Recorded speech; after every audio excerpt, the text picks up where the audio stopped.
I'm Sylvia from Vintage Kitchen Vixen, where I share tips for simple living, creating memorable gatherings, and preparing wholesome and traditional meals with a vintage twist. And today I'm going to be showing you how to make a basic vinaigrette dressing. I don't normally go out and buy salad dressing. A lot of the time I think the ingredients are questionable, and I know I can make something that's so much better tasting at home. I know exactly what I'm putting into my dressings, and I mean, yes, some salad dressings are really good, but you're also paying a pretty penny for them. So I'm going to show you how to make your own from scratch. It'll save you money, and you'll know exactly what's going into your salad dressing, so that's a great benefit. Also, it's really simple to make. Once you understand the basic formula, you can make any kind of dressing that you really want. I mean, some of the creamy dressings like ranch, Caesar, and a blue cheese dressing, they follow their own different formulas, but for vinaigrettes, it's pretty straightforward. You need 3 parts oil to 1 part acid. Acid can be vinegar of your choosing. It can be a citrus juice like lemon or lime juice or rice vinegar. For my oil, I like choosing something that's pretty light tasting. My favorite is avocado oil. You can, of course, use olive oil. I find better quality olive oils make a better vinaigrette, but it really depends on the salad that you're making. If you're making dressing for a tomato salad, olive oil is a great choice. Keeping things really easy when I'm making dressings, I have this dedicated shot glass that I use to measure out my oil and vinegar. So if I'm doing one of these for my acid, I will use 1 teaspoon of mustard.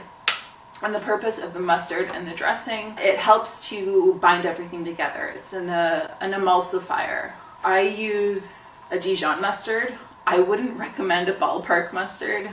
You probably wouldn't end up with a great dressing, but a Dijon mustard is a good choice. And of course, you can do something that's grainier too, especially if you're going to be blending it with a hand blender a little bit later, or running it through a magic bullet, which gives you a really creamy vinaigrette, by the way. And if you mix it that way, it's going to bind everything and it's not going to separate later. It might, but not as bad as something that you shake up, which is what I do. Okay, so we got the oil, the acid, and the mustard. What else do you put in there? I like sweetening it up a little bit, so I will usually put in a teaspoon of honey or a teaspoon of maple syrup, something to make it a little bit sweet.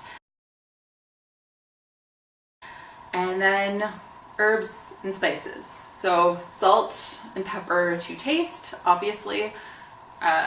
We all have our own different taste buds, so I don't want to tell you how much to put in. Just always taste what you're making. I don't really measure my salt and pepper because I grind it into my jar, and I mix everything up into a jar, as you're going to see as I walk you through my recipe for an Asian style vinaigrette.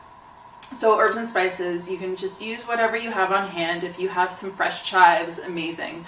You can chop up some garlic, you can chop up a shallot, mince it really fine, and just add it in there. You can do fresh herbs, you can do dry herbs, you can mince up some ginger. Really, the sky is the limit. Any flavor combinations that pair well together will do. If you need some inspiration when you're mixing up your vinaigrette of what spices or herbs go together, there is this great book called The Flavor Bible. I'll link it below in case you want to check that out, but it really helps you build flavor combinations and things that sync beautifully together. It's really simple. You take all of your ingredients, you put it into a jar, and you shake it up.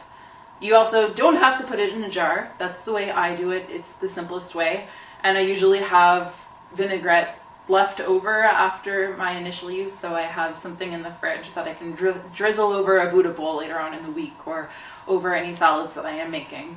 The other option is that you can blend it together in like a magic bullet, or the blender that you have at home, or you can use a hand blender to mix everything together. Just play and experiment, that's all I can say. That's enough talking for me. I'm going to show you real quick how to make a salad dressing using my jar shaking method. So we're going to do that right now.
much for joining me for yet another episode. I'm always so glad to have you here.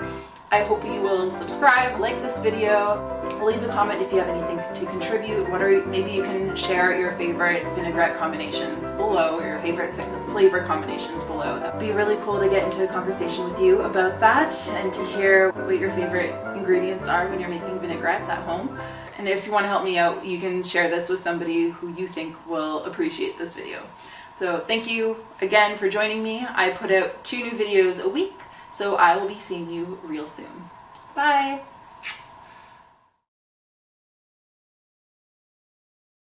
Shake, shake, shake, shake, shake, shake, shake your vixen, shake your vixen.